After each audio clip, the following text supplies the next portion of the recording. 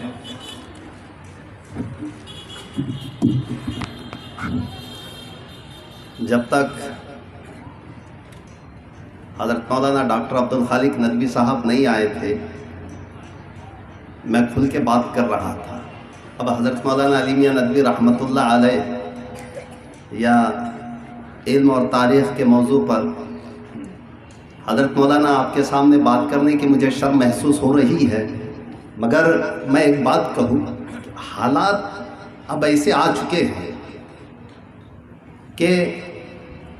اب جیسا ڈاکٹر عبدالرازق صاحب کہہ رہے تھے کہ اب کھل کر بات ہونی چاہیے، اور اس لیے کھل کر بات ہونی چاہیے کہ اس ملک میں نونہالان چمن اور ملت اسلامیہ کا وجود، ملت اسلامیہ کے عقائد اور اسلامی تہذیب، اسلامی شاعر، یہ عرصہ دراز سے خطرے میں تھے، مگر اب زیادہ خطرہ محسوس کر رہے ہیں۔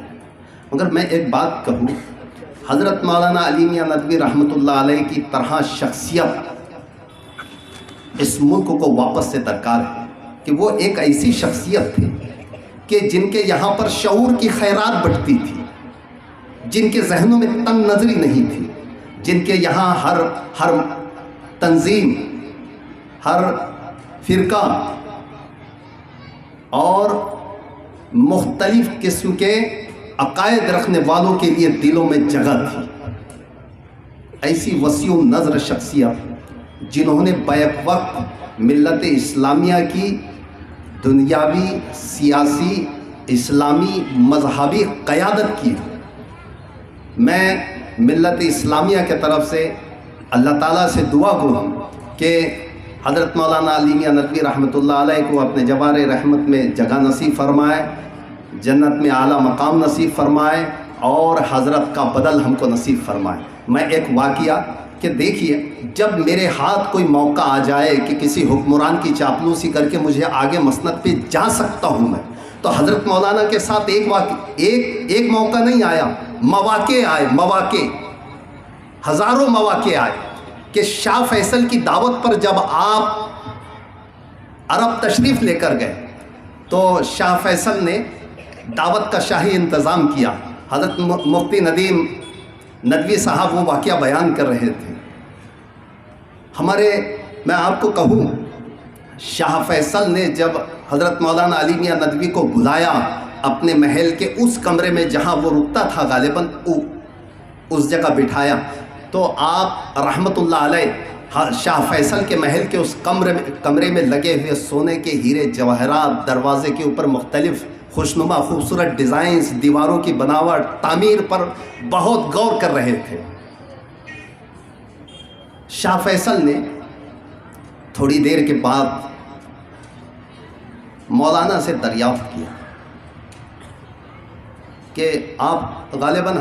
اس واقعے کو مختلف انداز سے بیان کیا گیا، مگر واقعے کا مفہوم ایک ہی ہے۔ تو شاہ فیصل نے جب یہ سوال کیا کہ مولانا آپ کن خیالات میں گم ہو گئے، تو حضرت مولانا علی میاں ندوی رحمۃ اللہ علیہ کے ہاتھ موقع آ گیا، اور آپ نے شاہ فیصل سے بات کرنا شروع کی کہ میں جس ملک سے تعلق رکھتا ہوں، جس سرزمین سے آیا ہوں، وہاں ایک بادشاہ اورنگزیب گزرا ہے، وہ اس وقت کے ہندوستان کا حکمران نہیں، بلکہ جس میں پاکستان، بنگلہ دیش، نیپال، بھوٹان جیسے ممالک تھے، وہ پورے بر صغیر ملا کر ایک ہندوستان بنتا تھا۔ اس ہندوستان کا بادشاہ تھا، 50 سے 52 سال حکومت کی، جس میں سے 20 سال گھوڑے کے پیٹھ پر گزارے۔ اس بادشاہ کے پاس میں ہیرے جواہرات، ہندوستان کی معدنیات، سونے کے خزانے تھے، اور اس وقت ہندوستان طاقتور ترین